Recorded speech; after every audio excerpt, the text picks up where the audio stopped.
মনের একাগ্রতা, মনোসংযোগ বা ফোকাস বৃদ্ধি করার জন্য ভগবান শ্রী গণেশের মূর্তির সামনে বা ছবির সামনে বসে নিত্য 108 বার করে জপ করুন এই শক্তিশালী মন্ত্র। 66 দিন টানা করার পরে আশ্চর্য ফলাফল পাবেনই। এই মন্ত্র যে কোনো ব্যক্তি করতে পারেন, বিশেষ করে ছাত্রছাত্রীরা নিত্য করবেন। ওম एकदन्ताय नमः। ओम एकदन्ताय नमः। ओम एकदन्ताय नमः। একটা ছোট মন্ত্রই আপনার জীবনের আমূল পরিবর্তন করে দিতে পারে।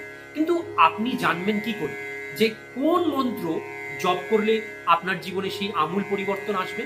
হ্যাঁ, সেটা আপনার কুণ্ডলী বা হস্তরেখা দেখে সহজেই আমরা বলে দিতে পারবো যে কোন মন্ত্র জপ করলে আপনার জীবনে সৌভাগ্যের চাবিকাঠি খুলে যেতে পারে।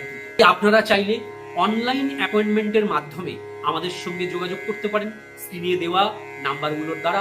সেখানে আমরা জানাবো এই মন্ত্র জপের গোপন পদ্ধতি, যার দ্বারা আপনার মনের সকল ইচ্ছে খুব দ্রুত পূরণ হতে পারে।